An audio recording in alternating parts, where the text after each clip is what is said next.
हाँ सर, बात कौन सी करनी है? आज हमें डीएनए का स्ट्रक्चर देखना है। Explain it. तो सबसे पहले क्या हुआ था, एक साइंटिस्ट आए थे, फ्राइडरिच मिस्चर। मिस्चर 1869 आईएमपी है। इन्होंने क्या किया, इन्होंने पहली बार न्यूक्लियस के अंदर कोई देखा। इन्होंने पहली बार सेल में न्यूक्लियस, ये न्यूक्लियस है बेटा, उन्होंने न्यूक्लियस के अंदर कुछ देखा। उन्होंने न्यूक्लियस के अंदर केमिकल देखा। न्यूक्लियस के अंदर क्या देखा? केमिकल। इस केमिकल का नाम उन्होंने रखा न्यूक्लिन। पहली बार एक नाम आया न्यूक्लिन, जो केमिकल का नाम है। ये केमिकल कहाँ था? ये केमिकल न्यूक्लियस के अंदर था। फिर उसके बाद एक दूसरे साइंटिस्ट आए, अल्टमैन। अल्टमैन अल्टमैन ने देखा ये जो न्यूक्लिन है, ये न्यूक्लिन है। अल्टमैन ने देखा ये जो न्यूक्लिन है, अल्टमैन ऑब्जर्व न्यूक्लिन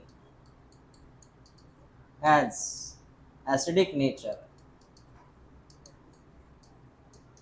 उन्होंने देखा ये न्यूक्लिन एसिडिक नेचर का है, इसीलिए उन्होंने बोला, सो कॉल्ड, उन्होंने बोला इस न्यूक्लिन को न्यूक्लिक एसिड। तो पहली बार ऐसी खोज हुई न्यूक्लिक एसिड की। क्या खोज हुई? सर, एक न्यूक्लियस देखा। किसने न्यूक्लियस देखा? पिक्चर ने देखा। न्यूक्लियस के अंदर क्या देखा? केमिकल देखा। हाँ, केमिकल का नाम क्या रखा? क्यों रखा न्यूक्लियन नाम? क्योंकि ये कहाँ मिला? न्यूक्लियस में मिला, है ना? हाँ। तो न्यूक्लियन का बाद में स्टडी किसने किया? अल्टमैन ने क्या देखा? ये न्यूक्लियन कौन से नेचर का है? न्यूक्लियन कौन से नेचर का है? एसिडिक। इसलिए अल्टमैन ने फिर उस न्यूक्लियन का क्या नाम रखा? तो दो नाम है बेटा, बोल। न्यूक्लियन नाम किसने रखा? न्यूक्लिक एसिड नाम किसने रखा? बात समझ में आ गई? ये हिस्ट्री है। लेकिन इससे ये नहीं पता चला कि डीएनए कौन है, आरएनए कौन है। बस इतना पता चला कि न्यूक्लिक एसिड होता है। इसे लिख लो आप, इसे लिख लो।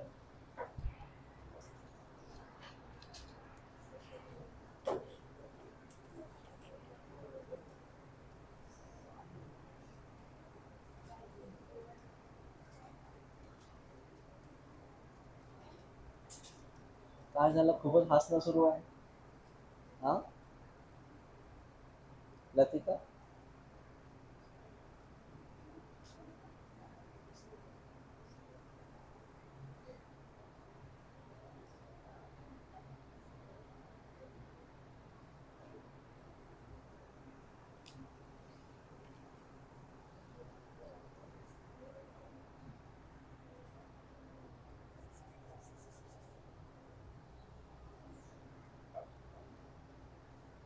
ये हिस्ट्री थी।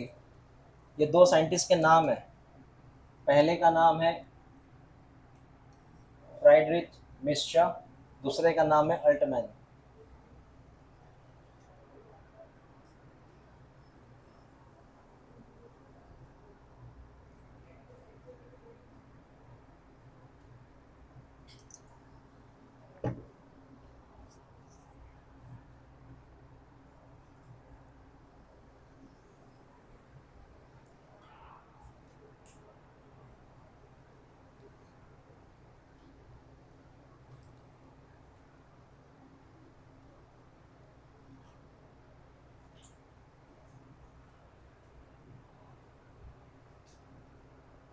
हो गया बेटा?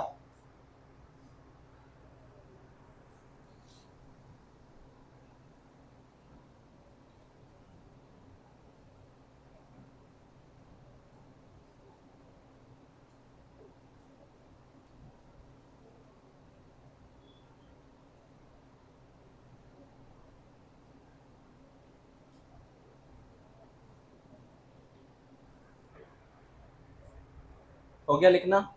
नेक्स्ट, साइंटिस्ट का नाम याद रख, मैंने अब तक दो साइंटिस्ट पढ़ा है। पहले का नाम मिस्टर, दूसरे का नाम अल्टमैन। अल्टमैन ने किस कौन सा नाम दिया था हमें? हाँ। दूसरा देख क्या हुआ था, दो और साइंटिस्ट आए, एक का नाम है विल्किंस, एक का नाम है रोजालिंड, मतलब फ्रैंकलिन।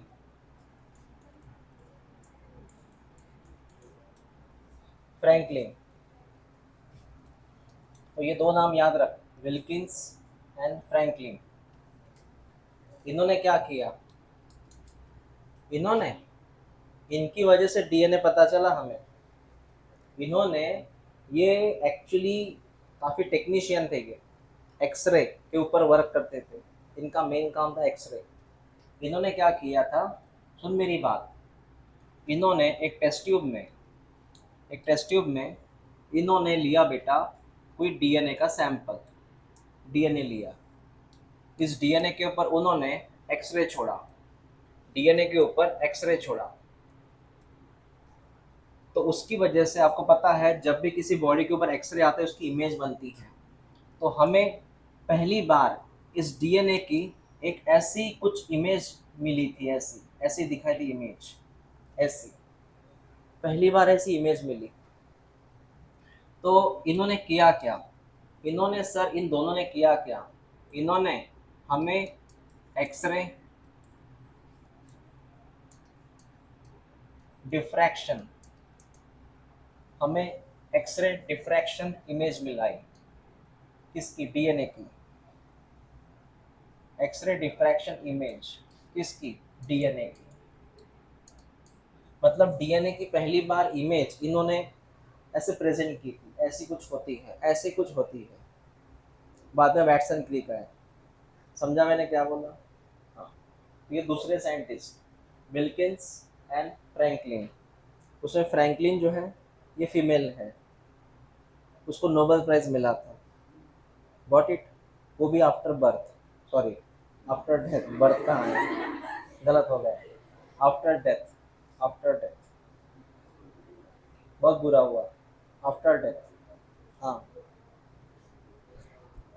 सबको मिला था, वैटसन क्रिक को, इनको, लेकिन इनके मेहरबानी से पता चला पहली बार ऐसा होता है डीएनए के डायग्राम।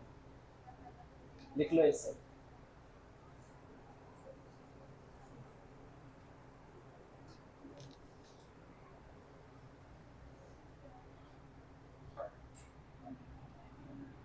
ये डीएनए का हेलिकल स्ट्रक्चर मिला था।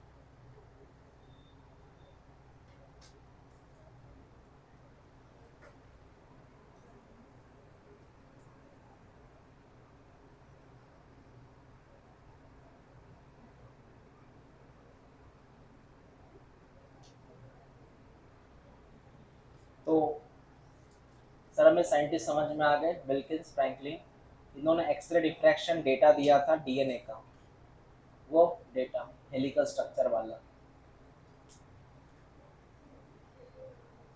तो एक थोड़ा प्रिडिक्शन हुआ कि डीएनए हेलिकल फॉर्म में रह सकता है। बात समझ में आ गई आपको? नेक्स्ट, हो गया बेटा सबका? तो पहले साइंटिस्ट वो थे मिक्सचर, दूसरे थे अल्टमैन, तीसरे ये दोनों। चौथी बात, उसके बाद में एक साइंटिस्ट आए जिनका नाम था चारगाफ। तो चारगाफ जी ने एक रूल दिया था, जिसे चारगाफ रूल कहते हैं। ये रूल क्या है सुनो, इनका बोलना था इन्होंने क्या किया, डीएनए का केमिकल एनालिसिस किया। क्या किया, डीएनए का केमिकल एनालिसिस। मतलब सर, इन्होंने डीएनए का केमिकल मतलब डीएनए के अंदर है क्या, उन्होंने देखा क्या है डीएनए के अंदर। उनको पता चला डीएनए के अंदर होता है purine pyrimidines, purine and pyrimidine, ये उनको पता चला। ये तो बात पता है कि उनको पता चला कि डीएनए में प्यूरिन पायरिमिडिन रहते हैं। जैसे एग्जांपल, जैसे ये बेटा, सुन ले मेरी बात, यहाँ ए है, यहाँ जी है, यहाँ सी है। तुझे मैंने कल बताया था अपोजिट पेयर, ए का अपोजिट बेटा टी, जी का अपोजिट सी का अपोजिट। तो उन्होंने बोला कि डीएनए के अंदर प्यूरिन पैरामिड होते हैं और एक में के अपोजिट रहते हैं। तो उनका ये सीधा बोलना था कि डीएनए के अंदर प्यूरिन एंड पायरिमिडिन पाए जाते हैं, प्रेजेंट रहते हैं। सिर्फ यहाँ नहीं रुके वो, उन्होंने आगे क्या बोला वो आईएमपी है। इन्होंने बोला था कि डीएनए के अंदर जितने प्यूरिन हैं उतने ही डीएनए के अंदर पायरिमिडिन है। सिंपल सी बात है। और है ना, अरे भाई प्यूरिन पेयर विथ पायरिमिडिन, तो जितने प्यूरिन रहेंगे उतने कौन रहेंगे। अगर डीएनए में प्यूरिन 50 है तो पायरिमिडिन कितने रहेंगे, तो purine is equal to pyrimidine, ये बोला था। इसको मैं कंटिन्यू करता हूँ। क्या कंटिन्यू करेंगे, बता। प्यूरिन का मीनिंग क्या होता है, प्यूरिन में कौन कौन आता है, एडेनिन गुआनिन। पायरिमिड में कौन आता है, मतलब क्या फॉर्मूला है, क्या बोला उन्होंने, उन्होंने बोला sir purine is equal to pyrimidine. Purine में कौन आता, ए प्लस जी, पायरिमिडिन में मतलब purine is equal to pyrimidine. या फिर उन्होंने और एक रेशो दिया था हमें, उन्होंने ऐसा भी बोला था, देख ये बोला था। और उन्होंने क्या बोला था, उन्होंने बोला था ए बाय टी प्लस जी बाय सी। तो उन्होंने सिंपल ऐसा किया था उनको, ए प्लस जी टी प्लस सी, ऊपर पता है कौन है प्यूरिन्स, नीचे कौन है, इज इक्वल टू 1 बोला था। इनका रेशो हमेशा कितना आता है, इनका रेशो हमेशा कितना आता है। तो ये जो बातें हैं ना, ये चारगा बोल रहे हैं कि डीएनए में जितने प्यूरिन उतने पायरिमिडिन, डीएनए के अंदर जितने प्यूरिन्स उतने पायरिमिडिन, जितने प्यूरिन उतने पायरिमिडिन। और इनका रेशियो हमेशा इज इक्वल टू कौन आएगा, 1। तुझे पता है ए प्लस जी मतलब कौन, purine by pyrimidine is equal to 1। ये आपका लास्ट रूल है, नाम के इनका चारगा। फिर वैटसन क्रिक आए, मतलब वैटसन क्रिक ने ये ऑब्जर्व किया, वैटसन क्रिक ने ऑब्जर्व किया कि डीएनए का स्ट्रक्चर ऐसा हेलिकल हो सकता है, डीएनए के अंदर ये हो सकता है। मतलब वैटसन क्रिक नए साइंटिस्ट है, इनके बाद आएंगे। वैटसन क्रिक ने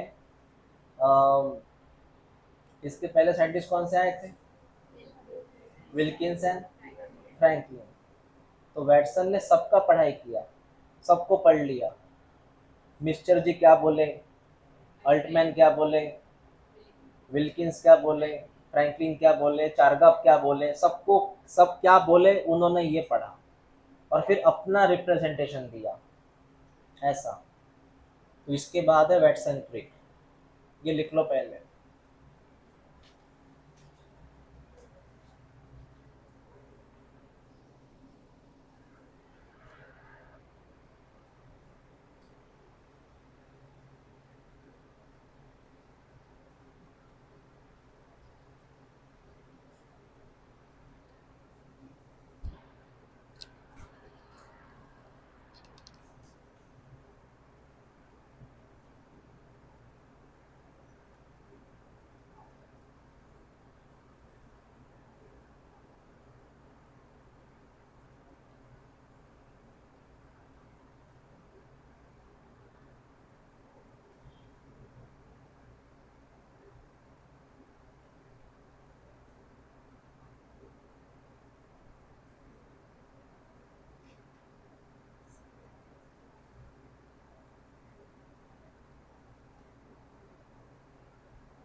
ठीक है,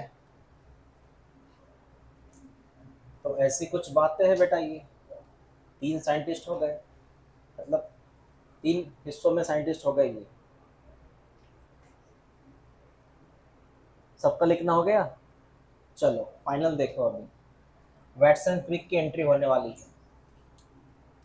वैटसन क्रिक ने क्या बोला था?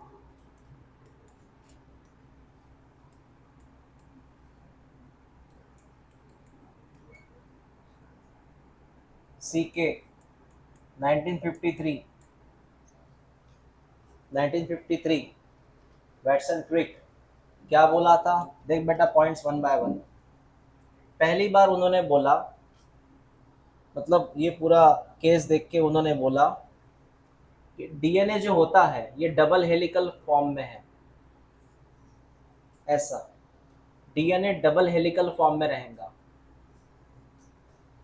डीएनए डबल हेलिकल फॉर्म में रहेगा, इसको बोलते हैं डबल हेलिकल स्ट्रक्चर।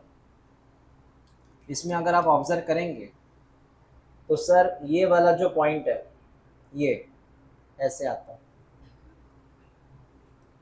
अगर मैं इसको 5 बोलूँ, शुरू 5 से होता है बेटा, खत्म बोल कहाँ पे होता है? कल बोला था मैंने 3 पे।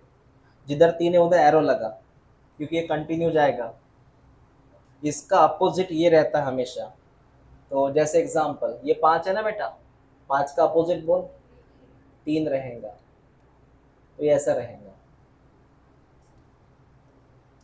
ऑलवेज याद रखो, अगर ये 5 है तो दूसरा वाला क्या रहेगा? 3। जैसे इधर देख, ये 5 है तो ये 3 रहेगा। तो ये आपका डीएनए का डबल हेलिकल ये मॉडल है। वैटसन क्रिक ने कौन सा मॉडल दिया? डीएनए का डबल हेलिकल मॉडल। मैं एक काम करता हूँ, इसको पॉइंट के फॉर्म में लिखता हूँ। इन्होंने दिया था डीएनए का डबल हेलिकल मॉडल। ठीक है, वन बाय वन सुनते जा अभी। इस डीएनए का जो डबल हेलिकल मॉडल होता है ये एक्चुअली होता है ये राइट हैंडेड। सर ये राइट हैंडेड क्या होता है? सुन, व्हाट इज राइट हैंडेड। मैंने यहाँ राइट हैंडेड नहीं बनाया बराबर। राइट हैंड का मतलब ऐसे होता है, अगर ये लाइन है, अगर ये लाइन है तो लाइन के इस तरफ आता है डीएनए। जैसे ये पहला, ठीक है, उसके पीछे आएगा बेटा दूसरा, ऐसा पीछे आता है ऐसे दूसरा, फिर ये तीसरा ऐसे, इसके पीछे आता है ऐसे, फिर आता है ये ऐसे। इसको राइट हैंड बोलते हैं। क्या बोलते हैं? Right hand. इसके पीछे आता है ऐसा, फिर ये ऐसे आएगा, इसको बोलते हैं right hand. We call it right hand DNA. इसे राइट हैंड डीएनए बोला जाता है। ठीक है, ये तस्वीर काय की है सर? ये राइट हैंड की है, right handed DNA. Okay, it's a right handed DNA. अगर लेफ्ट ड्रॉ करना हो तो सर बेटा, लेफ्ट अगर ड्रॉ करना हो तो वो ऐसा आएगा। लेफ्ट ऐसे आएगा, सुनो, लेफ्ट ऐसे आएगा, लेफ्ट ऐसे आता है, ऐसे पीछे, ऐसे। फर्क है इन दोनों में।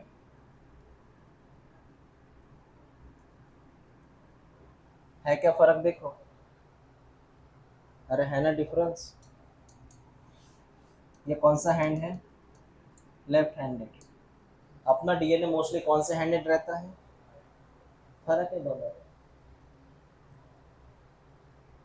ओके, हमारा डीएनए रहेगा sir right handed DNA.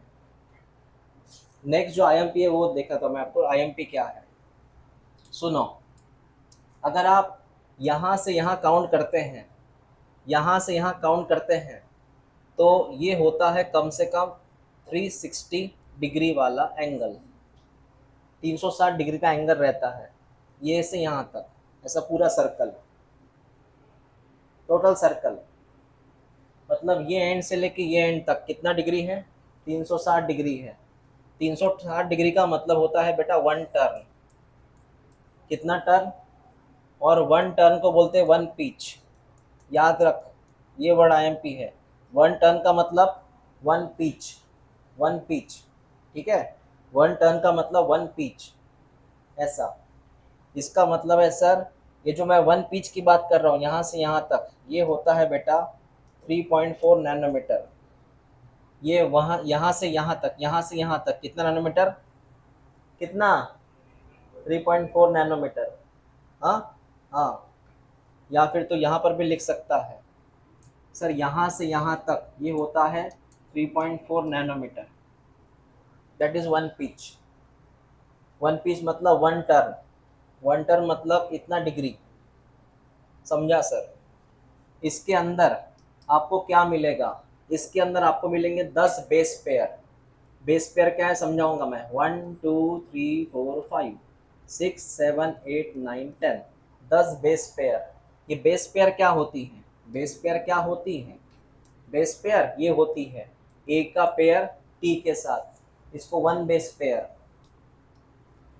T का पेयर ए के साथ, बेटा जी का पेयर, सी का पेयर, ये तो लर्न किया था आपने। हाँ, हाँ। ऑलवेज याद रखो, मैं लिख के दूंगा वो, A always pair with T and G always pair with C. ऐसे यहाँ पे 10 बेस पेयर हैं, तो मैं यही यहाँ पे कंटिन्यू करूँगा। वन पिच का मतलब होता है 10 base pair, 10 base pair, 10 base pair होता है। वन पिच का मतलब होता है इसमें 10 बेस पेयर आते हैं। हाँ सर, ये बात समझ में आ गई, ठीक है, ओके। अब यहाँ लिख के देता बेटा मैं, बोल, वन टर्न मतलब कितना pitch, one pitch. One pitch का कितना मेजरमेंट है, 3.4 नैनोमीटर, इतना है। 3.4 नैनोमीटर में कितनी बेस पेयर आती है, 10 बेस पेयर आती है, रट लेना इसको, ये रट लेना बेटा, ठीक है। उसके बाद चौथा point, distance between, distance between two base pair. हाँ, distance between two base pair की बात कर रहा मैं। टू बेस पेयर का मतलब ये दोनों, two base pair, distance between two base pair, इसकी बात कर रहा बेटा मैं। इसका आंसर पता है क्या होगा, 3.4/10। सर बाय 10 क्यों आया, एक बात बता, पूरा डिस्टेंस कितना है, पूरा डिस्टेंस कितना है 3.4, कितनी बेस पेयर है 10। तुझे गिनना क्या है, इतना डिस्टेंस गिनना है, इतना डिस्टेंस गिनना है, तो इतना डिस्टेंस के लिए तो क्या करेगा, 3.4/10 आएगा। आंसर क्या आएगा, ये किसका डिस्टेंस है याद है, ये लर्न कर रट लेना, ये कैलकुलेशन में काम करेगा। 0.34, ये 0.34 किसका डिस्टेंस है, बिटवीन टू बेस पेयर। ठीक है सर, समझ में आया। पांचवी बात, पांचवी बात ना, इसका डायमीटर रह गया लिखना। ये जो है इसका डायमीटर, ये यहाँ से यहाँ तक ये होता है 2 नैनोमीटर। डायमीटर कितना, 2 नैनोमीटर। अब इसके अलावा देख, इसके अलावा रूल क्या कहता है, बोल बेटा, इसके अलावा रूल क्या कहता है। देख रूल क्या है, एक ये जो है ना, ये 5 से 3 जा रहा और ये 3 से 5, इसका मतलब है सर ये जो दोनों है ना, ये एक में को अपोजिट है सर। तो यहाँ पे आता है पोलैरिटी, पोलैरिटी। बोल, पोलैरिटी कैसी है, एक जा रहा 5 से 3 और दूसरा लगभग ऐसा ही है ना बेटा। इसको 3 से 5 बोलते हैं, मतलब बोलने में ऐसा बोलते हैं, पढ़ते वक्त ऐसा बोलते हैं। एक कैसा 5 से 3, दूसरा 3 से 5, बोलने में ऐसा बोलते हैं। वो भागेगा तो इधर ही, बोलने में बोलो। एक कैसा, दूसरा 3 to 5, ऐसा बोला जाता है, समझा तू। इसको क्या बोलना, पोलैरिटी कैसी है, एंटी पैरेलल। कैसी है, anti parallel.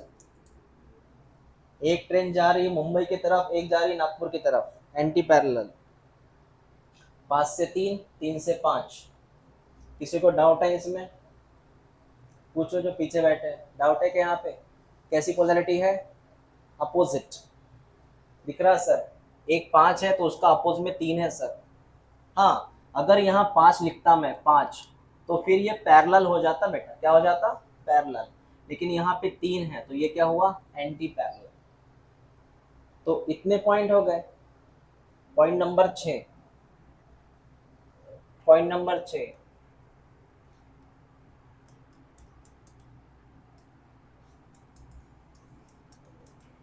Complementary base pair.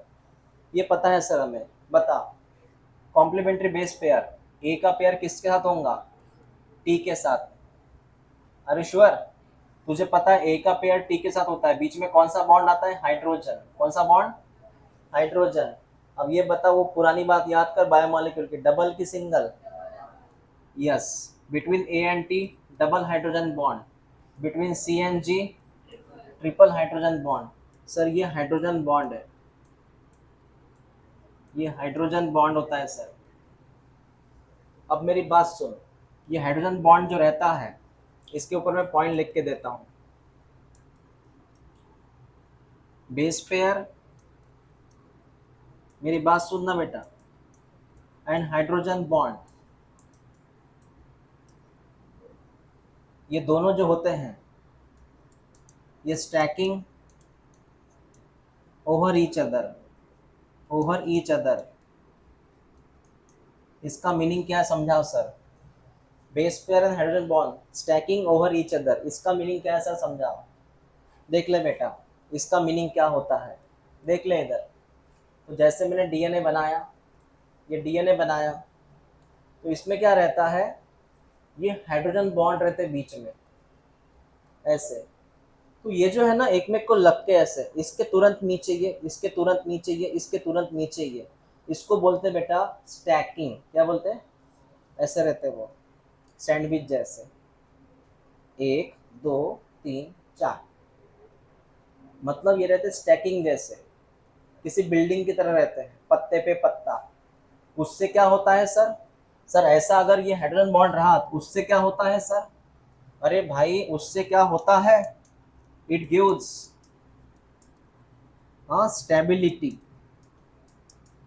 It gives stability to DNA. उससे आपके डीएनए को क्या मिलेगा बेटा? स्टेबिलिटी। समझा मैंने क्या बोला? और स्पेशली हाइड्रोजन बॉन्ड, इसकी वजह से आपका डीएनए फिक्स रहता है ऐसे, ना ज़्यादा होता है ऐसे, नहीं ऐसे ऐसे नहीं आता, वो एक ही जगह रहता है ऐसे। सेम मेजरमेंट, जैसे ये मार्कर है, अगर मैंने मार्कर यहाँ लगाया ऐसे, तो मेरा ये जो दोनों हाथ है ना, ये सेम रहेंगे। जैसे आपके ये जो ये रहता है, बैलगाड़ी देखी आपने, उसमें दो पहिए रहते हैं, या ट्रक का जो एक्सल रहता है ना बेटा, एक्सल ट्रक का, वो सेम रहता है, जिससे दो पहिए सेम डिस्टेंस पे रहते हैं। कभी हुआ क्या, ये पहिया कभी कभी इधर ज़्यादा गया, वापस इधर आया? नहीं, सेम डिस्टेंस पे रहेंगे। तो सर ये डीएनए को अगर ऐसा भी रखना हो सेम, तो which bond is there? Hydrogen bond. तो ये वाली लाइन जो है लास्ट वाले याद रखना बेटा। यहाँ तक कोई डाउट है? आया ना? सब समझ में आया? हाँ, लिख लो इसे।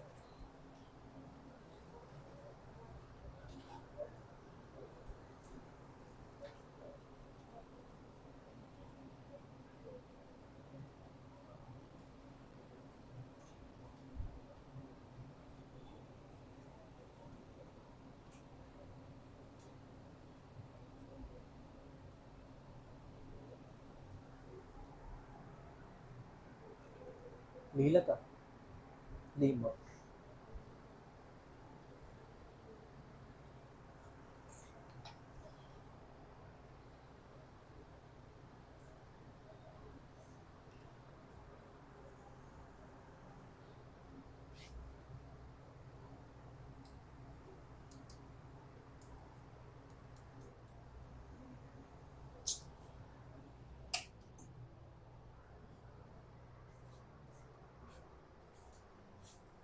लाइन जाके आई क्या कि गई? फैन कैसे होते? ते बंद कर एकदा, हे डक्टिंग बंद कर.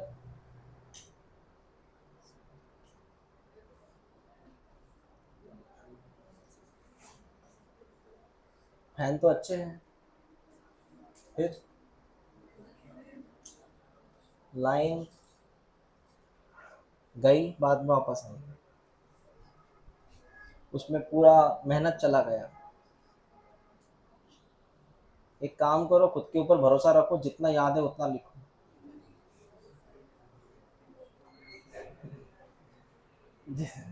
मेमोरी बढ़ाओ खुद की, जितना याद है उतना लिखो।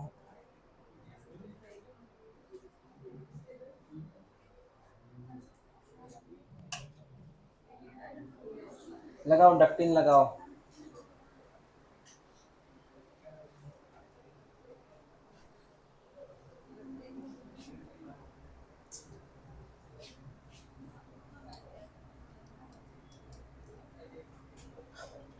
क्या था देखो, ऐसा डीएनए था एक,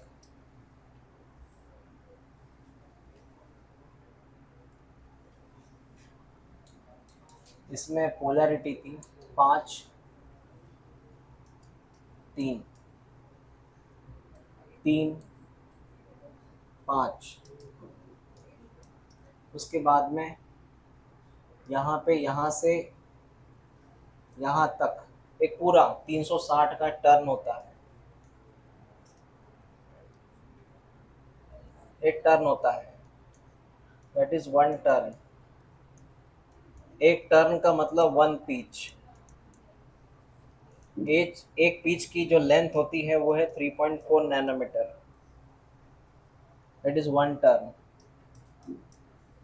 इसमें आते हैं 10 बेस पेयर, 1 2 3 4 5 6 7 8 9 10, 10 बेस पेयर। इसकी जो डायमीटर है यहाँ से यहाँ तक वो है 2 नैनोमीटर, वो फिक्स रहती है, 2 नैनोमीटर। इसके पॉइंट्स क्या थे सर?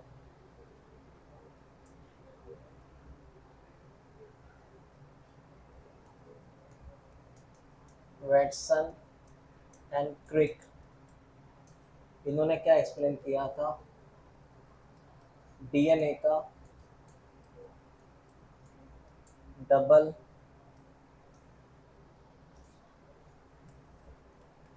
हेलिक्स मॉडल, डीएनए का डबल हेलिक्स मॉडल जो होता है right handed mostly,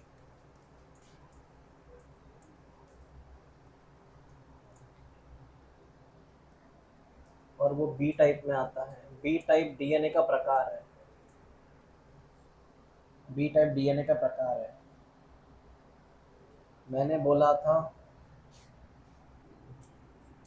one turn means one pitch, one pitch means 10 base pair.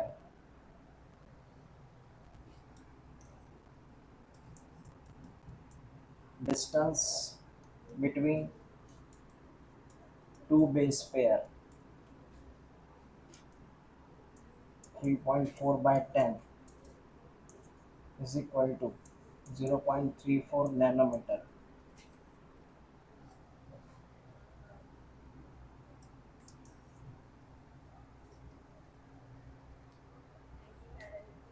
हाँ, इसका जो एंटी पैरेलल पोलैरिटी,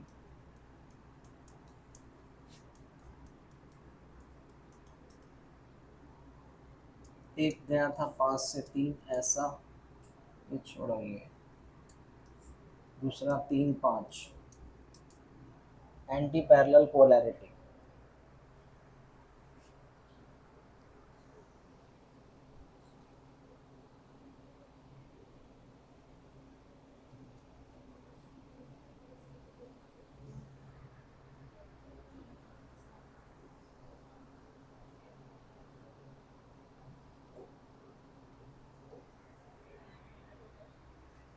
लिखो इतना, हो गया बेटा? पूरा लिख लिए?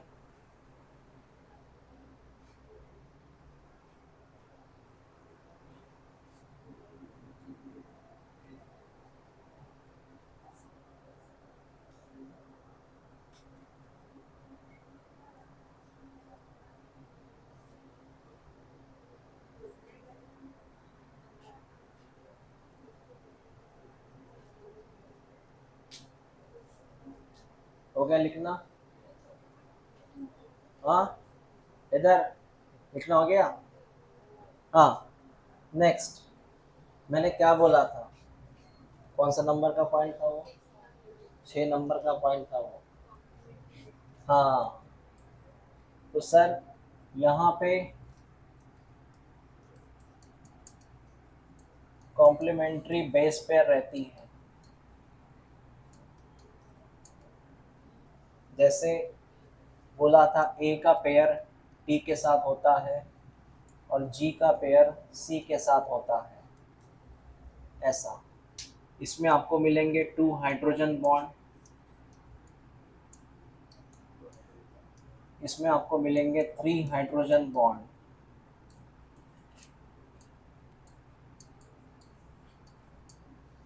मेरा लास्ट पॉइंट ये था,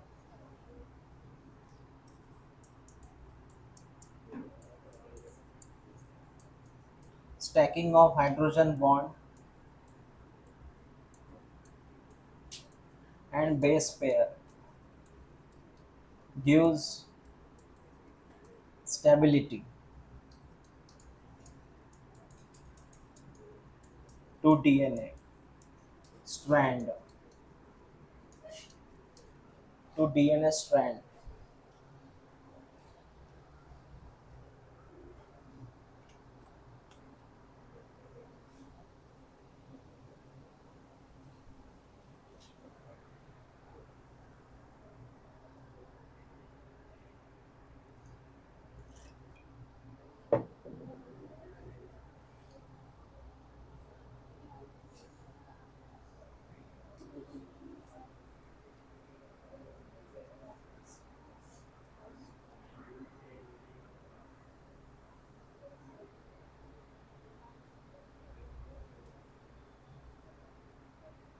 हो गया?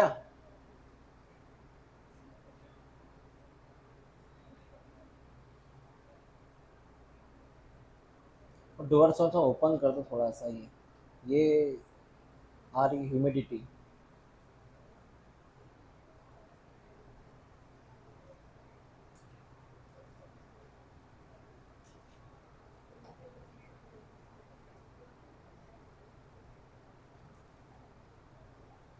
हाँ सर, हो गया सर इतना। 7 पॉइंट हो गए सर डीएनए को लेके, 7 पॉइंट्स। अब कुछ बातें इधर ध्यान दे। अगर तुझे डीएनए का एक स्ट्रैंड पता है, ये 5 से 3 है सर, तुझे ये पता है, तुझे ये पता है इसके ऊपर ए जी सी टी लिखा हुआ है। अगर तुझे डीएनए का एक स्ट्रैंड पता है, क्या दूसरा स्ट्रैंड तू प्रेडिक्ट कर सकता है? कौन सा होगा? बोलो, दूसरा स्ट्रैंड कौन सा होगा? दूसरा स्ट्रैंड कौन सा होगा? सी, ए, जी, सी। दूसरा स्ट्रैंड ये होगा और उसका पोलरिटी क्या होगा इधर? 3 5। बेटा 3 5 ऐसे बोलना। ये कैसा है? 5 3। उसका अपोजिट क्या होगा? 3 5। ये है 5 3, इसका अपोजिट 3 5, ऐसा। इसका अपोजिट बोलना। ठीक है सर, ये समझ में आया हमें? ओके, एक लाइन लिखो। when we know the sequence of one strand when we know the sequence of one strand when we know the sequence of one strand, then other strand we can predict, then other strand we can predict।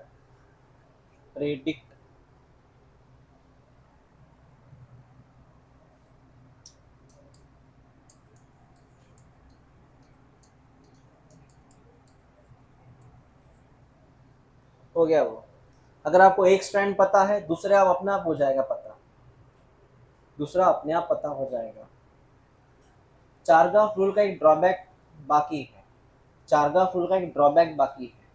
चारगाफ rule only apply for, ये only apply for, ये हम हमसे apply कर सकते हैं DNA का double strand को apply कर सकते हैं। याद रख बेटा, चारगाफ रूल पता है नियम क्या था? बोल, नियम क्या था? प्यूरिन इज इक्वल टू, ये चारगाफ का नियम था, जितने प्यूरिन उतने पायरिमिडिन। लेकिन ये नियम सिर्फ किसको अप्लाई होता है? डीएनए के डबल स्ट्रैंड को। It is only apply for DNA का डबल स्ट्रैंड। क्यों सर? अरे भाई, डीएनए का डबल स्ट्रैंड रहेगा तभी आपको पता चलेगा ना कौन कितना है। तो जैसे ए जी सी, इसका अपोजिट टी है, सी है, जी है। ये डबल स्ट्रैंड है इसलिए प्यूरिन पैरामिडिन पता चल रहा है। ये डबल स्ट्रैंड का होना जरूरी है इस फॉर्मूला के लिए।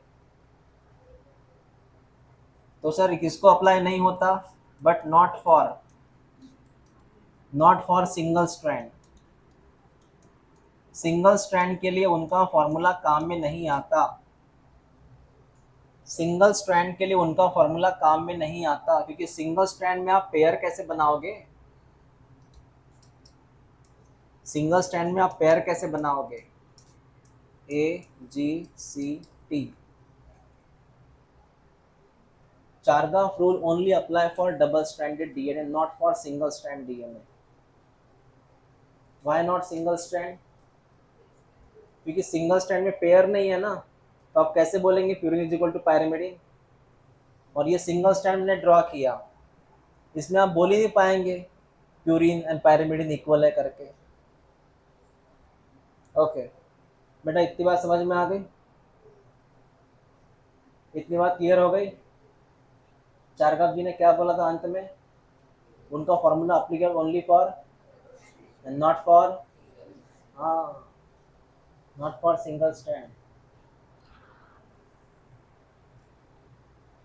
मैं आपको एक सवाल पूछता हूँ न्यूमेरिकल के फॉर्म में, जवाब देना अभी के अभी। सवाल ये है कि एक डीएनए है,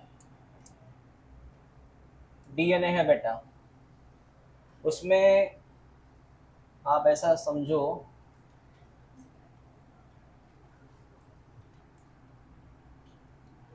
मैं 100% की बात करूंगा, 100% की बात करूंगा। उसमें 100% है न्यूक्लियोटाइड। उसमें उन्होंने क्या बोला है? डीएनए में है 100% न्यूक्लियोटाइड। उन्होंने क्या बोला है? और ये डबल स्ट्रैंड की बात हो रही है, डबल स्ट्रैंड की बात हो रही है, डबल स्ट्रैंड। उन्होंने बोला है इसमें जो एडेनिन है वो 20% है। कितना है एडेनिन? आपको बाकी के परसेंट निकालना है अपने आप। जैसे एडेनिन के बाद थाइमिन कितना है, गोनिन कितना है, साइटोसिन कितना है, आप निकाल सकते हैं, इससे आराम से निकाल सकते हैं। भाई एक बात बता, जितने एडेनिन है उतने कौन होंगे? अरे जितने ए है उतने, समझा कि नहीं समझा? जितने, जितना साउथ है उतना ही नॉर्थ होगा ना बेटा। अपोजिट की बात किया तो मैंने, जितना साउथ उतना नॉर्थ। फिर तो सर जितना ए है उतना ही कौन होगा? अब ये कुल मिला के कितना चला गया? 40%। बचा कितना परसेंट? 60। 60 में इनकी भागीदारी नहीं है क्या? 30%। क्या तुझे समझ में आया मुझे क्या बोलना था? हाँ, हाँ। अब दूसरा आंसर बता, सिंपल है, ज़्यादा कॉम्प्लिकेट नहीं है। पहले 100% की बात करेंगे हम। ये न्यूमेरिकल वैसे मैं बातें पढ़ाने वाला था, इसके ऊपर बहुत सारे न्यूमेरिकल आते हैं।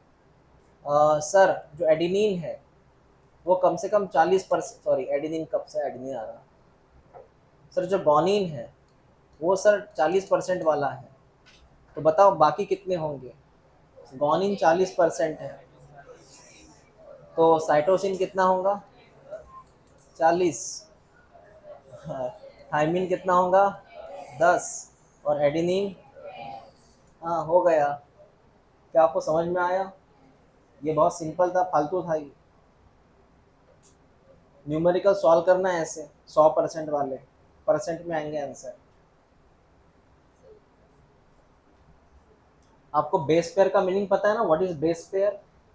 अगर मैंने डीएनए को ड्रॉ किया, यहाँ पे ए है तो उसका अपोजिट कौन होगा? यहाँ जी है तो यहाँ पे सी, यहाँ टी है तो यहाँ सी है तो देख, ए और टी को, ए और टी को यहाँ कॉमनली बोलते बेस पेयर। इसको बोलते बेटा बेस पेयर।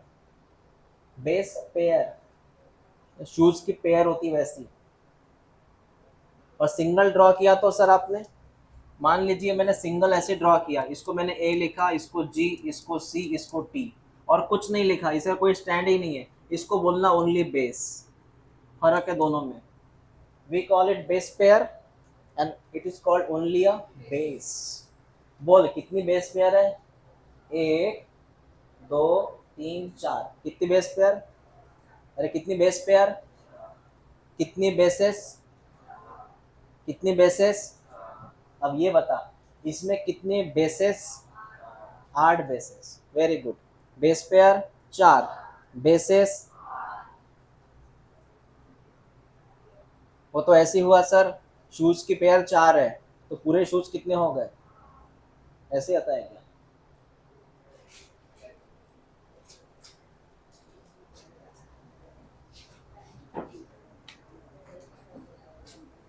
आप वैसे क्या कर रहे हैं? हाँ? वैसे क्या कर रहे हैं आप अभी हाल ही में, क्या कर रहे हैं